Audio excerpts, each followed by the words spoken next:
Hello, ma'am. Hi, Jasmine. Hello, ma'am. A very good evening. Thank you so much, Jasmine. Good evening to you as well. How are you, ma'am? Safe and healthy? Yeah, I'm doing fine, doing good. Okay, Is ma'am. my camera adjusted properly? I mean, I'm not too sure. Is it okay? Yes, ma'am. Yeah, it's now right. Exactly. Yeah. And the hmm voice is clear too. Yeah. I'm not very Okay, tech ma'am. savvy though. It's okay, ma'am. hmm Ma'am, let me introduce you to our audience, please. Yeah, sure. Ma'am, guys, Dr. Upasna did her graduation from Shubharti Dental College, Meerut, and completed her post graduation in oral medicine and radiology from KLE Dental College, Karnataka in 2006. Since 2006, she has been the mentor, teacher, guide to both the postgraduates and the undergraduates. Currently, she is the professor and head of Department of Oral Medicine and Radiology in ITS Dental College, Ghaziabad. She has completed fellowship in orofacial pain and TMDS from Roseman University, USA, and at present, ma'am is pursuing mastership in the same. In her field of interest is mainly management of oral precancerous lesions and conditions and chronic orofacial pain. She has been invited guest speaker at many national and international conferences. Along with that, she has many national and international publications also. To her credit, and is a reviewer for specialty journals of high repute. A very warm welcome, ma'am. Thank you so much, Jasmine. I'm really indebted to you and so thankful to you for your introduction. And I'm very thankful to you for inviting me for this talk, which is especially very close to my heart when it comes to talking about oral medicine as a subject, which is something I've always been very interested in. So thanks once again. No problem, ma'am. It's my pleasure. So, ma'am, my first question goes uh, to a myth breaker, which is many people and many of the students, which we still don't know, is OMDR a clinical branch or a non-clinical branch? Oh, wow, I was expecting this question.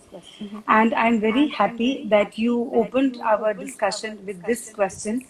And especially before we discuss about oral medicine as a specialty, I would like to first bust the myth about oral medicine being considered as a non-clinical, as a so-called non-clinical branch. And to start off with two important points. Firstly, the number of patients that oral medicine or an oral physician sees in a dental clinic. Now, each and every patient that comes to a dental college is completely screened, fully screened by an oral physician. And this screening is just not looking at the hard tissues, looking out for caries or periodontitis, or patient says that I have missing teeth, etc. An oral physician spends good amount of time correlating any systemic illness if the patient has, which is again very important, which is of prime concern. I give you a very small example. Suppose there is a patient who has gingival enlargement and has come to our clinic. Forget about a dental college. There we have help and assistance from all specialties of dentistry. Right. So, if a patient with gingival enlargement has come to your clinic, you immediately, if you start scaling for that patient, you start doing scaling for that patient, and you tell the patient, okay, next visit, you'll feel better, and you call the patient for the second visit or a second recall. But until and unless you've taken a thorough history that what medications patient has been taking, is the patient on antihypertensive drugs or anti-epileptic drugs, you will not be able to achieve full cure. So if at all the patient has been taking those drugs and has fibrotic gingival enlargement, mere scaling will not help. So here is the importance of being an oral physician or having a good knowledge about oral medicine and radiology, and then implementing it along with the light dental treatment onto your patient.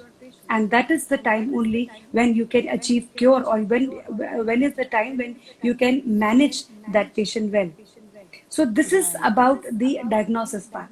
Now, let me tell you the treatment procedures that after you do your oral medicine that you are being capable of doing. Right. Let's start with the biopsies. We do all sorts of biopsies, whether incisional or excisional, doing it with scalpel, or doing it with lasers, like irritational fibromas, frictional keratosis, lichen planets, leukoplakias, OSMF, all sorts of treatments. In fact, with laser, we do laser ablations. Okay, Right. so then the next thing is about neuralgias, trigeminal neuralgias for diagnosing. Apart from the medications that we give, we also give them diagnostic blocks. Coming, Yeah. moving further to injections, like intralesional injections. We give intralesional injections to patients with all sorts of oral potentially malignant disorders, which requires an expertise. It is Right. really Exactly. not very easy to treat patients with such chronic ailments. We give trigger point injections to patients who have muscular disorders, and because of our changing lifestyle, muscular disorders, TMJs are on a rise. The incidence has gone way higher what it used to be 15-20 years back. Now Okay. let's talk about pharmacotherapy for the people who are specialized in oral medicine and radiology. The amount of pharmacotherapy or the knowledge about pharmac which is being Right. taught at an undergraduate level in oral medicine, I don't think so there is it in any other subject. Similarly, when we Exactly. talk about for in a PG curriculum, it has almost 25 to 30% of the weightage. Every Right. if you go through the question papers of Chaudhary Charan Singh, every second year, if maybe even every year, maybe I have missed few questions. Every year you get one question on pharmacology. Not even a single year that you don't get a question on pharmacology. So, and pharmacotherapy is again very important when you render patient with any sort of dental treatment. It is very important. You need to alter drugs based on the medical conditions of the patient. There are few patients who are medically compromised, patients with special needs, a lactating female, a female who's pregnant, or maybe a child. So there, here comes the role of an oral physician or your sound knowledge about pharmacotherapy. So these are few important things. Then something which is very new, I would not say very new to dentistry, but something which has been it's been 4 5 years introduced to MDS curriculum is the fabrication of occlusal splints. Right. Occlusal splints were only done by prosto or by ortho department. But here in my department, like in ITS Dental College, Muradnagar, we are fabricating occlusal splints. So right from taking impressions of a patient to fabricating splints and making night guards, we are doing everything. Which work was initially done in ortho or prosto. We're making night guards, etc. And above all, if we talk about Dental Council of India, which is our regulatory body, it also Exactly. says oral medicine, or for that matter, oral pathology, community dentistry, they are not non-clinical branches. How can you call a branch or a physician who sees maximum number of patients in a dental college a non-clinical? It doesn't make any sense at all. It's, I mean, if we talk about medical sciences, when we go to a pediatrician or a cardiologist, not talking about a cardiac surgeon, talking about a cardiologist or a radiologist or an anesthetist. Do we call them non-clinical branches? Not at I all, doubt. ma'am. Do we call them non-clinical? So then what makes people or anybody call oral medicine as a non-clinical branch? So these are a Exactly. few things that I have highlighted about oral medicine. Now, after listening to what I had to say about oral medicine as a branch, uh, I am absolutely convinced, and I'm quite sure that it's not a non-clinical branch. Now it's up to you and everybody else to decide that do you consider it Exactly. non-clinical? No, I'm never. Thank you for ma'am that point. But I would like to mention as a student also when we appear from NEET MDS, the Yeah, main weightage, the questions that appear from our perspective, which we are afraid of, is the oral medical questions, which will be absolutely. associated with the pharmacology. So like the conceptual base. So it cannot be non-clinical. Yeah, Is that and correct? because of the medical legal issues these days, Yeah, it right. is you need to be even more careful. You just can't be prescribing drugs to patient. You need to take care of the systemic history of the patient and then put the patient on any sort of drugs. These things were not prevalent in our country, say 15 years back.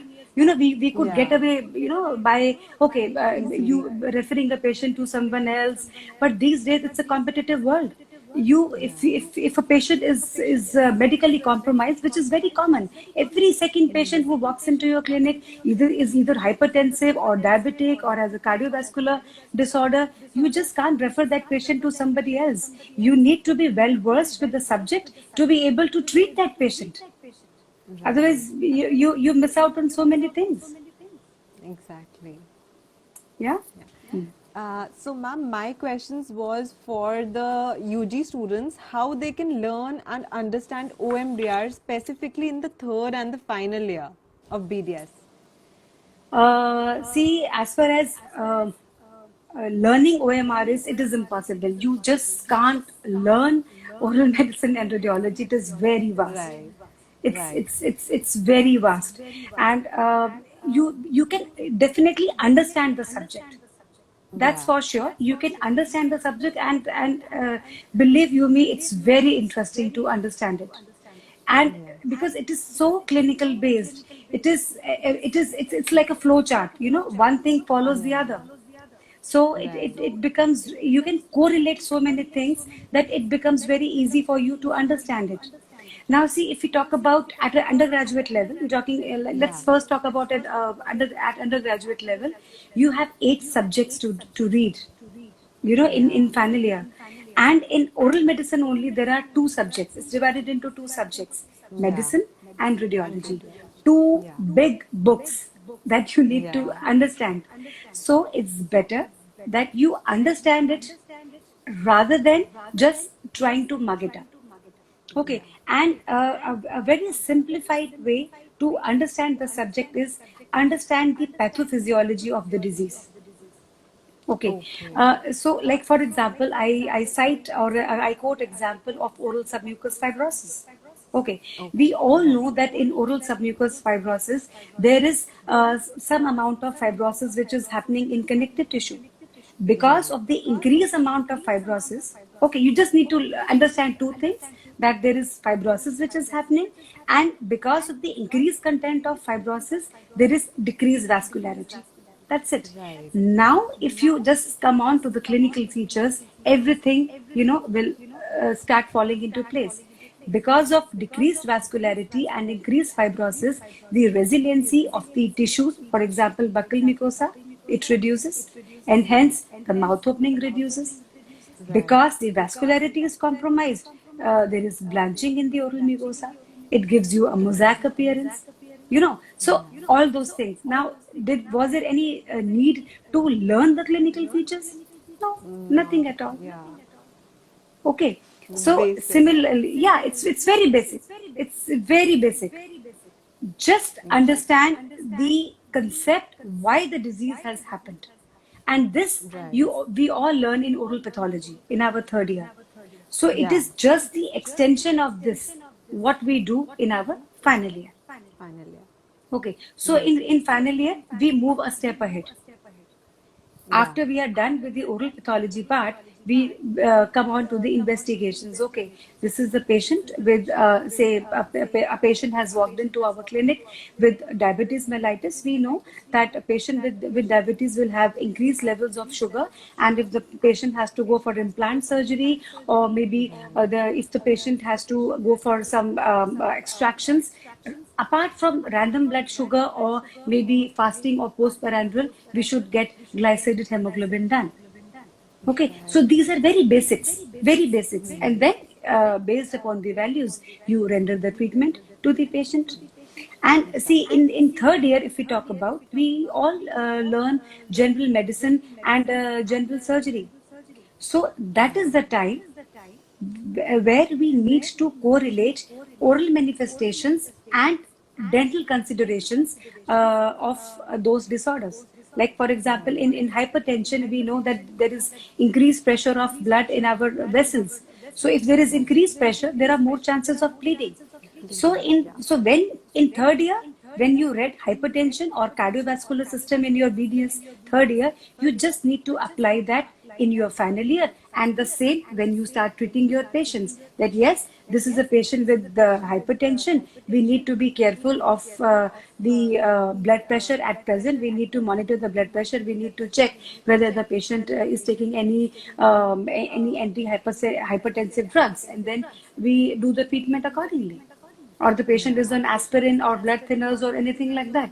So basically, what I meant was that it moves in a sequential manner. It's like a flow chart. You grasp one particular thing and apply it onto the other. It leads to the another. Yes. So in third year, just concentrate on your basic subjects, your exam going subjects. And it's very unfair also to expect a third year student who has four subjects, to appear in third year, to start reading Burkitt's thoroughly, or White and Farrow in final year. No, no need to hush up. You have ample amount of time in your final year.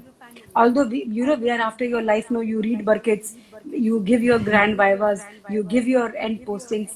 But my suggestion would be, do your general medicine, and I mean, do give full justice to those two subjects which are your exam going. And apart from that, just emphasize on oral manifestations and dental considerations. That's it. And then we'll take care about rest of the things in your final year. Final year. And when you have your postings, just do basic of imaging. Just know how to, what angulations are required for IOPs, and take say 5 intraoral periapical radiographs, so that again you have continuation further. Right. And when you enter final year now, in final year, you have basic knowledge about medicine, surgery. And oral medicine now is your exam going subject. So now emphasize on your Burkitt's, emphasize on your White and Farrow. And apart from now reading theory, start taking up cases. Have more practical oriented approach. That's how we teach in ITS Muradnagar. You know what we do, Jasmine? We give special cases to each and every student. Okay. On rotation, I give, like, for example, whatever patients we get of oral submucous fibrosis or oral lichen planus or leukoplakias, we give them individually. And then we discuss those cases. Okay, so like, for example, there is a batch of say 10 students. So each one of them get a separate case, and then they have to present those cases during clinics. So you get to know 10 different cases, and those are all those cases which come in your exams. So there is nothing additional now that you have to learn. Right. If you have presented, yeah, if you have presented a case of leukoplakia or lichen planus or OSMF or irritational fibroma or pyogenic granuloma, it's done. Right. You don't have to do it again during your exam. So because you have seen that case, you have seen the pictures, you have seen clinically how it appears, and that's all that is required when you have to reproduce it during your exam. So no mugging up required. Yeah.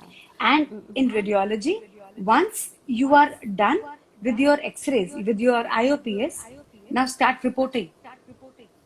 Okay, Right. so in a very sequential manner, that you first tell about the tooth, then come on to the periapical tissues, then start commenting on to the bone. So Right. all those things, you start doing independently, and start writing it down. Nothing verbal, nothing verbal. Start writing it down. Interpret as many cases as you can. Take as many radiographs as you can, and just only don't go digital. See, because you never know. Initially, when you start up your practice, sometimes it's difficult to afford to buy an RVG. So Right. start doing with your basics. Start, doing manual processing, and then RVG and PSPs and all those things. They are so simple. You don't have to do much anything about them. Right. Ma'am, X-rays while we take during our final year and internships, I think makes us better at taking the right X-ray in the less amount of time and less Yeah. number of times. Yes, yes, That is the absolutely. main important thing, I guess. Absolutely. Because we don't go exactly by the books. Okay, Right. whatever angulation is given in white and Pero are absolutely ideal. I'm not saying Right. that you should not take ideal radiograph, but some amount of changes we have to do, when we do it on our machines, because Right. things are not absolutely ideal, so that's the reason why more number of radiographs that you take, and every individual is different. All Exactly. every individual has a different anatomical architecture of the face. So you just can't stick to what is given in white and ferro. Plus 20 means doesn't mean always plus 20 degree. You have to Right. go a little bit up and down here and there. So these adjustments you learn only with practice. So that's what I say. Till third year, emphasize more on, say, on what is given in your books, and start implementing those things as soon as you reach to your final year. Final. Yeah. Ma'am, Yeah. I think gagging problem, the macroglossia, these things can also be handled while how to take an X-ray in these cases. Yeah. We learn that. Absolutely, absolutely. I told you, the more you take X-rays, Yeah. the better you become. And I tell you, like,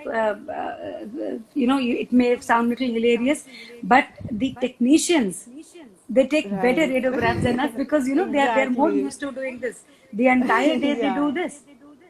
Right. So that's how it is. Okay. Ma'am, now we are in internship, and what can an intern get the best of OMDR department? I think internship is the best time when you can learn Right. any subject. Why OMR? Any subject, with the prosto, perio. The most important reason being, you don't have that stress of appearing in exam. You don't have that stress of your end posting exam. You don't have the stress that, Right. oh, we need to finish our log books and we have exam now, this end posting, and after 3 months there is an Quota. exam. Yeah, the Yeah. quota, we need to finish off quota. So you learn with a relaxed mind. So that is Right. the time when you can grasp the subject maximum. Okay, and this is and see, we need to understand that during in fact, we all know that every individual is unique. So is every oral cavity. So don't be in a hush to finish off the quota, and jump on, oh, my next posting is endo, that I need to keep few cases for root canal for me, or I need to Right. keep few cases of denture for me. Don't be in that rush. Right. Examine each and every patient thoroughly. Take your own time. If at all you are not devoting 20 minutes to a patient, you are not doing justice to that patient. Okay. Exactly. So devote time. Just make sure that you spend ample amount of time on an individual. Be thorough with the medical history. See, because whatever habit you inculcate during your internship, the same habit you will carry forward in your clinic. And I told you, these days there are not many medical issues. You may have done 100 successful RCTs, You missed on to one medical condition of a patient, and patient ends up in syncope, or something wrong happens to a patient, your entire efforts go futile. You are under what, millions of, uh, lakh of rupees, come under problems, and you can be sued, and there can be so many Right. other issues associated. So good, spend ample amount of time on a patient, correlate the systemic illness, apart from the heart issues, looking for caries, looking for restorations, looking for missing teeth, looking for a case for an ideal implant. Also look for soft tissue lesions. See, when you open up a clinic, okay, there is a lot of competition. Every nook and corner now, there are hundreds of clinics which are opening. So you need to be different from the other clinic which has opened recently or has been running successfully. And how do you do that? You do that with your thorough knowledge. When you open up a clinic, suddenly patient will not come to your clinic and say, doctor, do a root canal for me. Never it has happened. It doesn't happen even now. I've been running my practice since past 13, 14 years. It doesn't happen like that. First, the patient sits with you on a consultation chair, discusses with you. The patients, are so much educated these days. They have so much knowledge. They bombard their brains with so much of internet knowledge that they gauge your knowledge. And then if you are able to convince them with your knowledge, with your expertise, then only then only the patient allows you to perform a dental treatment for him. Right. Okay, this is so common. I am telling you, in my so many years of practice, this is what I encounter. At least in urban areas, patients are very conscious about the knowledge of the doctor. They are very, very, very particular that doctor is able to explain them the procedure, and then only will they allow any patient, any doctor to touch them. So that means you need to be, you need to be very sure of what you are talking to the patient before you render any treatment to the patient. Okay. Similarly, when we talk about soft tissues, if during your internship time, if you have read, if you have read and if you have practiced, looking at soft tissues also along with the teeth, if there are any changes in a patient, if there are any changes in the soft tissues of the patient, be it lichen planus, leukoplakia, and if you are able to explain to that patient and prevent that oral potential malignant disorders into conversion to a malignancy, I think that's the best service that you can do to the society. You are helping that patient, coming out of the danger and that trauma of that lesion being converted into malignancy, and that makes you different from any other dentist.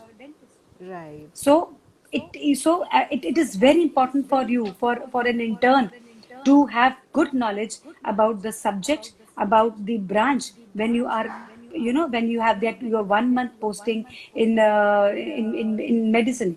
Like one more thing, like for example, in my department now, we have fully functional orofacial pain clinic. There we give TENS therapy, we give ultrasound therapy, therapeutic ultrasound, we give lasers to patients with orofacial pain. We fabricate occlusal splints. So now is the time for interns to take up those cases.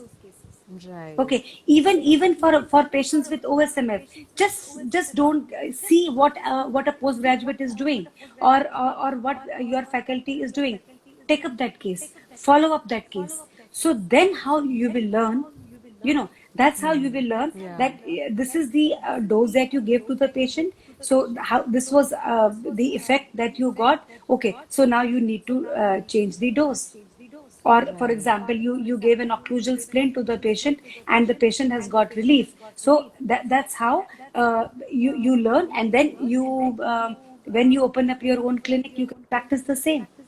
Okay, so there are so many things, there are so many endless things that you can do while you are being posted as an intern in oral medicine. Never ever just think of referring the patient to the next department. No, big no. Exactly. Oral medicine is not a referral department at all. Right. Had it been a referral department, it would not have existed only. Yeah. Okay, so Exactly. make sure that you put all efforts in analyzing the patient, in detailed history of the patient, and then go ahead. Ma'am, while this was the medicine part, can we proceed further with the like radiology from IUPAs? We can go further to OPG and learn CBCT, how to interpret, how to take an OPG or CBCT. We can Absolutely. See, interns can do yeah, that. absolutely interns. I'm telling you, in our college, interns are being posted in CBCT. So Right. they get a hang of it. They know why CBCTs are indicated. I mean, although they don't get Exactly. opportunity to report those cases because it's Yeah, of course. that yeah, that's at a postgraduate level. But we Yeah. definitely we post interns in CBCT clinic. So there they Right. learn that what all cases are indicated for CBCT. Again, I told you, when you start practicing, you plan to put implant for that patient. Just don't rely on two-dimensional radiology. You Yeah, need exactly. you need to send the patient for CBCT. Right. It's not possible that you may land up in problem if at all you just rely on IOPA or on Yeah. OPGs. So you Right. should be aware that in what all cases CBCTs are indicated. And when you are posted in CBCT, you exactly get to see how the bone architecture appears. If at all you want to Right. comment on the density of the bone, whether you want to see whether the patient seems to be osteoporotic. For example, a postmenopausal female is wanting to get a implant done, then based upon the density of the bone that you see on a CBCT, it gives you a very good idea. So that's how you implement those things when you come into private practice. See, when you come into private practice, for every patient, you just can't keep calling your colleagues. You can't keep calling your faculty. Right. Okay, when you go to a medical doctor, he doesn't open his books and prescribe you medicines. No. Yeah. Okay, so you need to be well aware about all those things. Right. Ma'am, I guess a dentist can be sure if he can perform a good RCT or make a good denture, but he cannot be sure if he can diagnose a case properly, if he Absolutely. doesn't has the thorough knowledge of OMDR. Yeah, absolutely. I told you, na, no patient walks into your clinic and immediately sits on a dental chair. Doc, please do root canal for me. No, it doesn't happen. It doesn't happen this Right. way. First, the patient is on the consulting chair where he's talking to you, and that makes the difference. Exactly. Ma'am, why did you choose OMDR? Was it your first choice? Always? Uh, well, I always wanted to do MBBS. When Okay. yeah, so initially also, when I did my I cleared my 12th, I always wanted to do MBBS. I was very much fascinated with prescribing medications, and somehow that is a picture of a doctor I always had. Right. So Yeah. somehow I couldn't get through MBBS, so I landed up doing BDS. So when I was completing my BDS, when I was in my final year. That was the time when I could see that the subject which is closest to medical science is oral medicine. OMS. Yeah. Right. So that was the reason when I did my post graduation, I chose oral medicine and radiology. And moreover, when I after my graduation, when I went back home, and my parents used to show me their prescriptions, that beta, just see why these medications have been given to us. It gives you a high when you are able to tell your Right. father, your mother, oh, you have stomach infection, this is the reason why this is given to you. Oh, this is augmentin. You are having some sort of infection. Okay, this is Esiloc. This is ranitidine. This is because probably you are having acidity. So Right. probably that gives you a feel of being a doctor. And Exactly.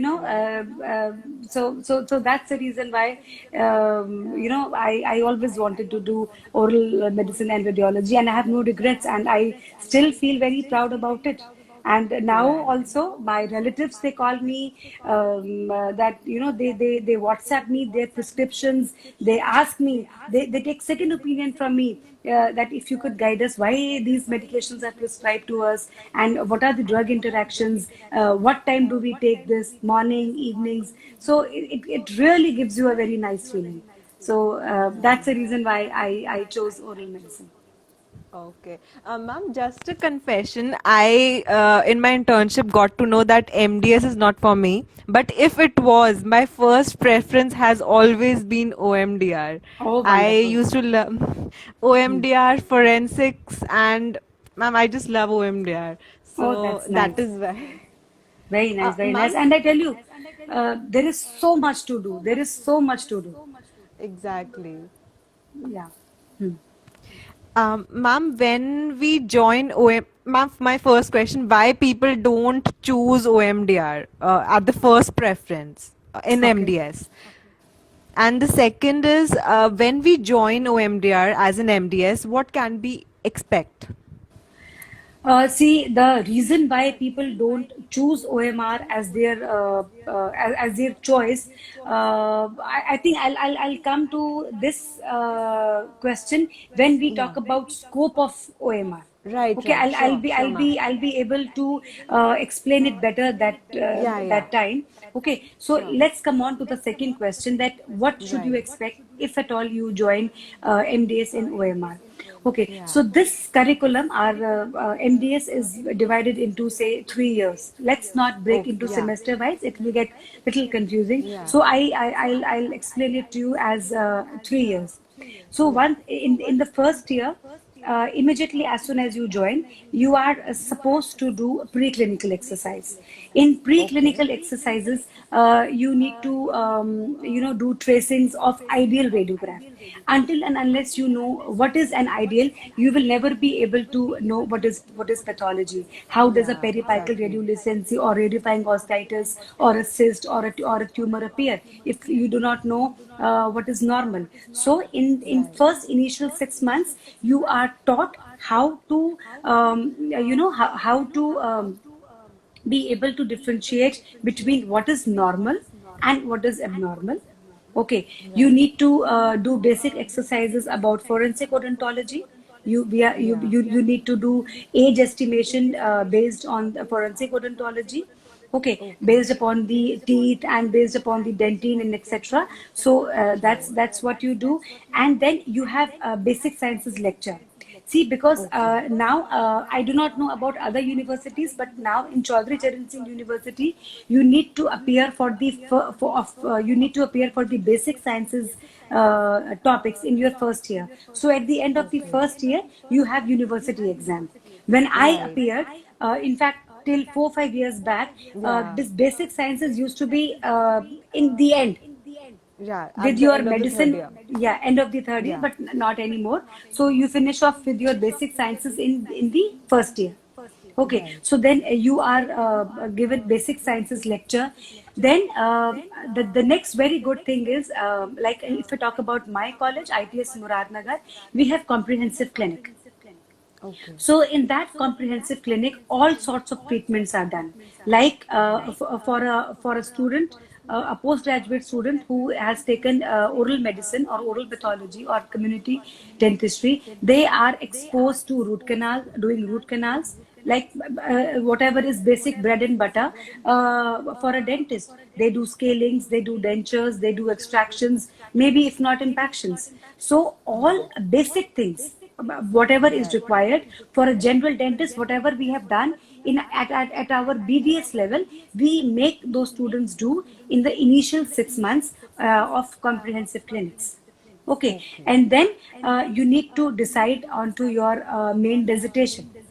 Okay, so Right. whatever research topic which is going to be for you throughout your life, that you that you select that topic in your first year.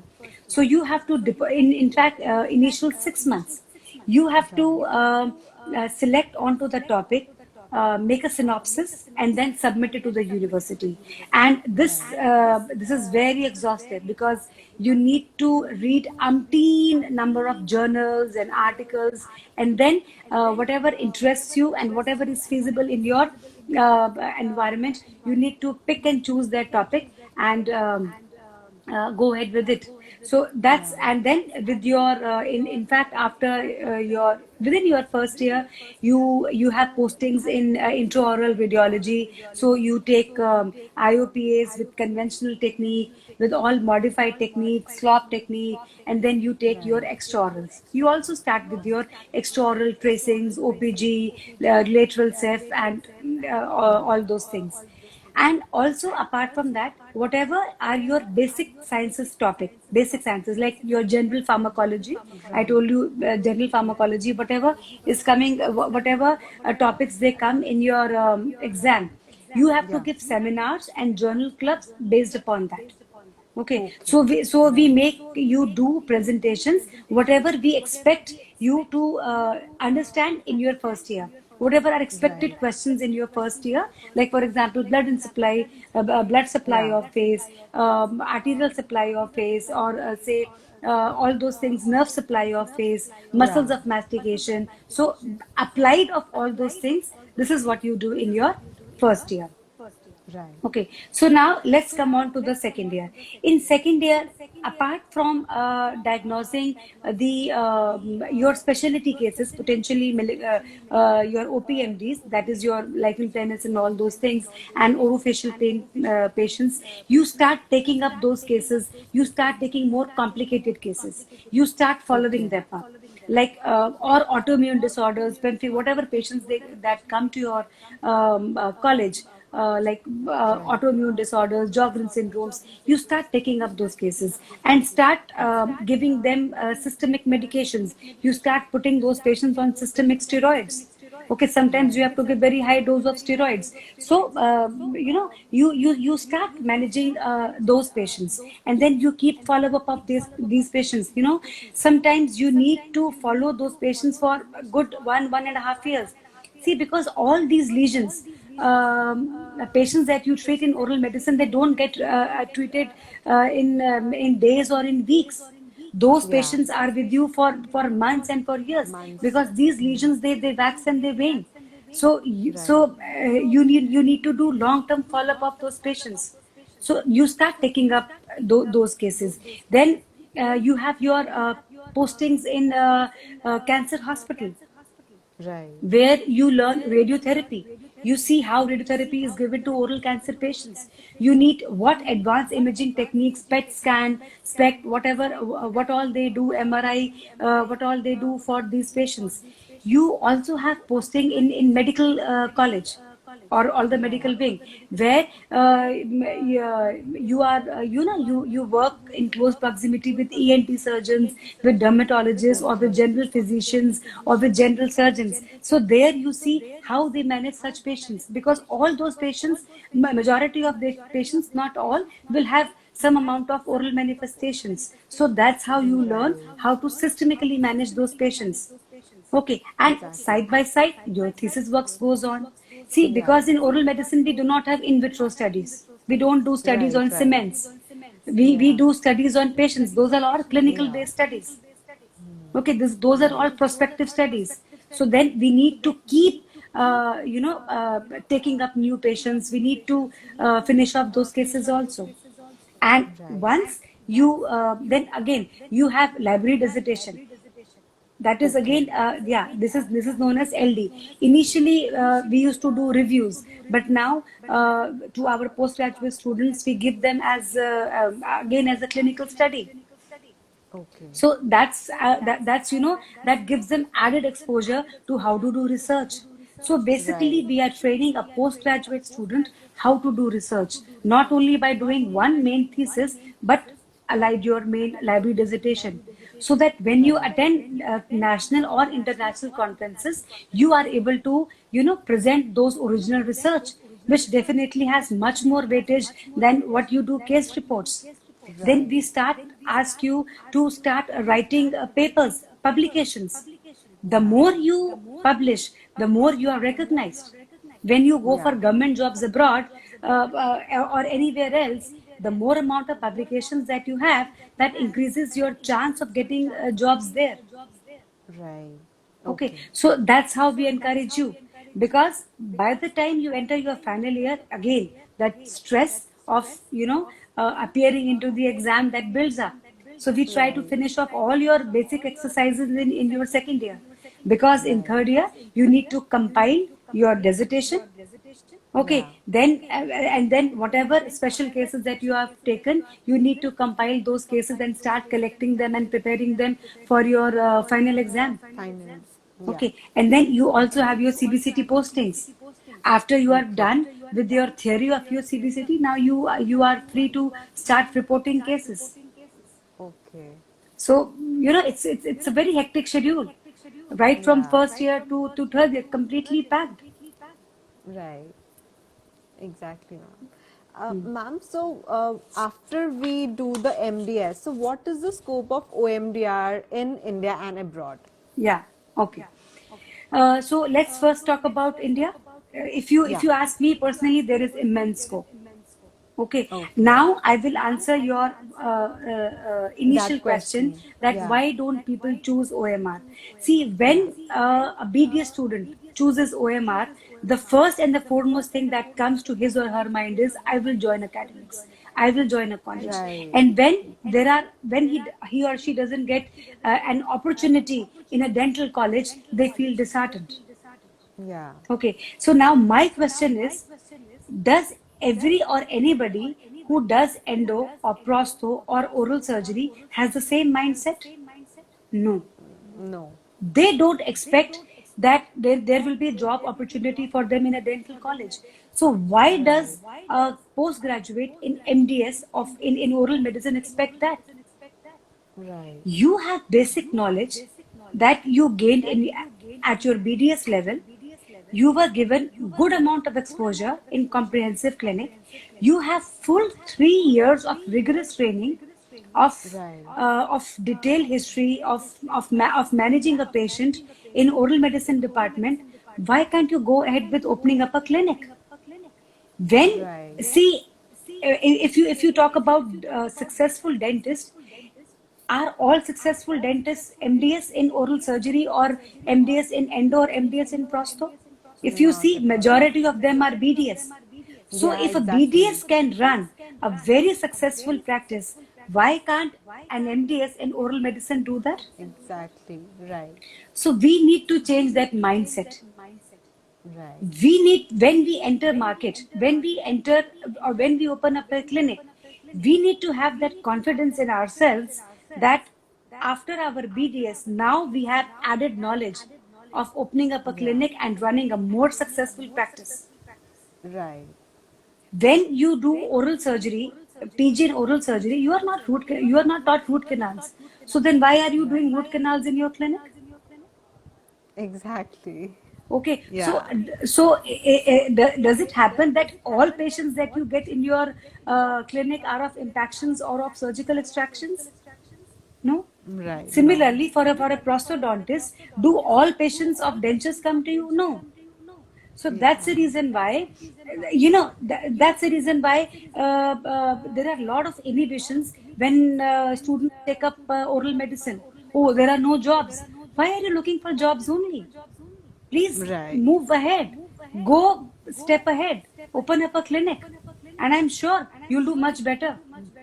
Dr. Yeah. Sandesh Maikar is an oral pathologist, Right. Exactly, charging a ma'am. lakh for a root canal. Yeah.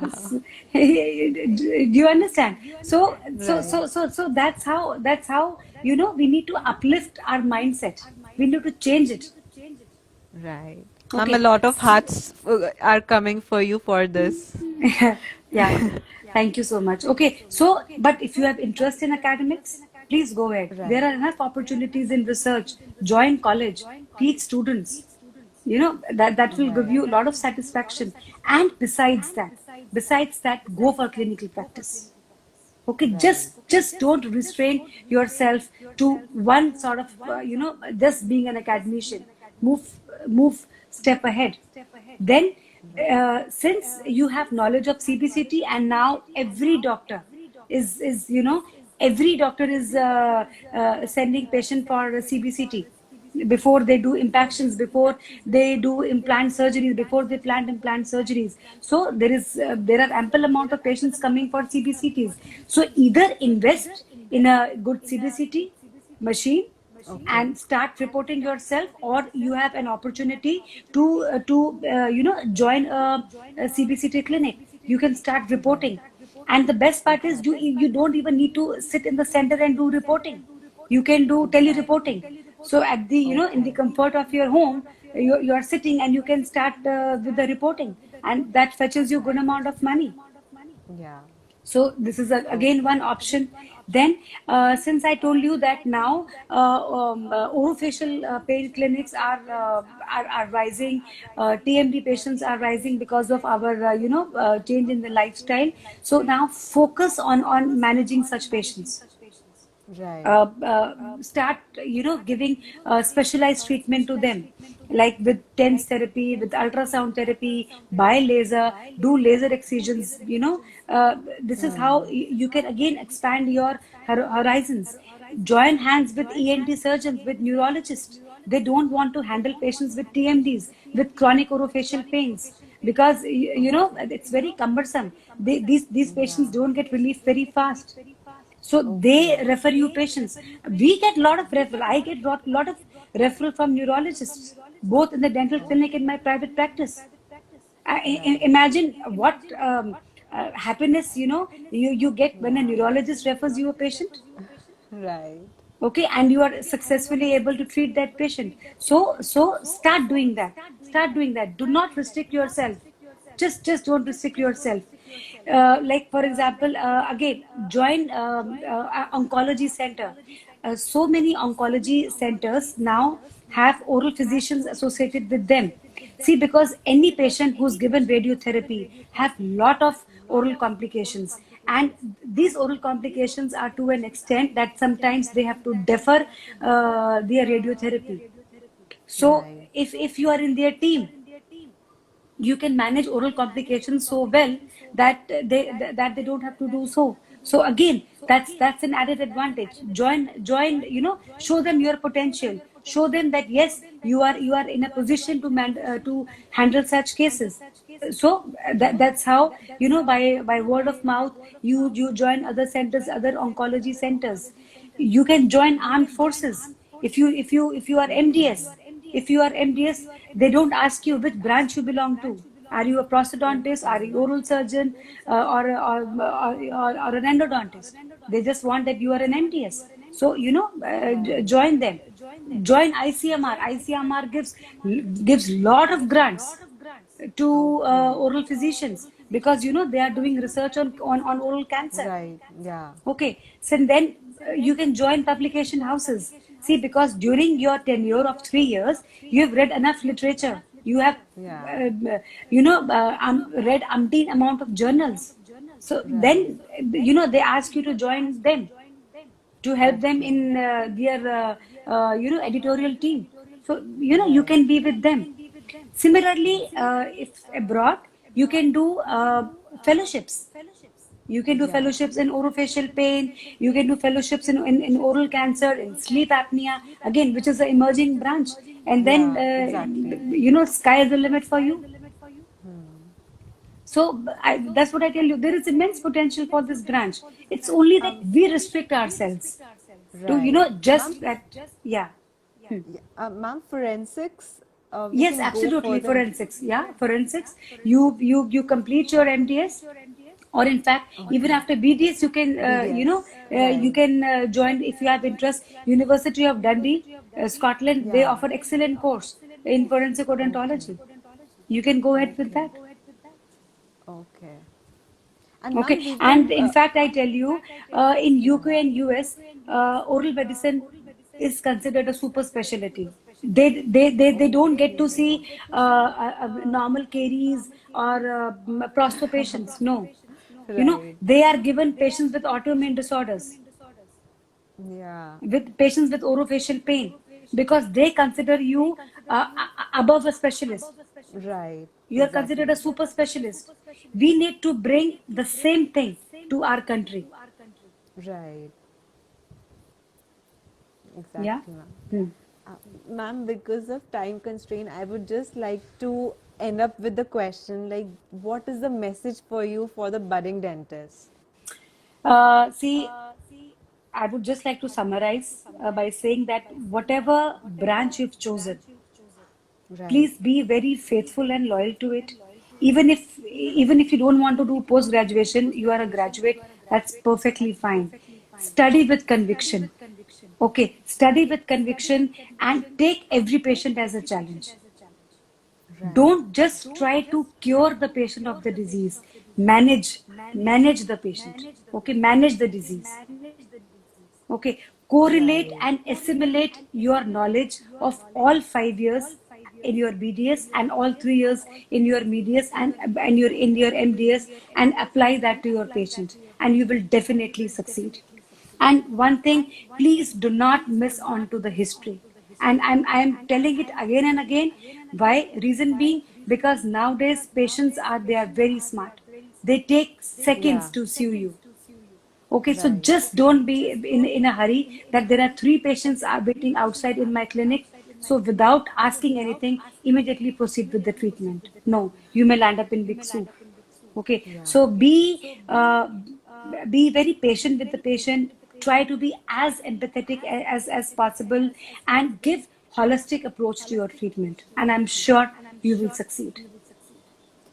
Beautiful and impactful words, ma'am. Thank you so much for joining in and spending this valuable time to this session. It was the most wanted one.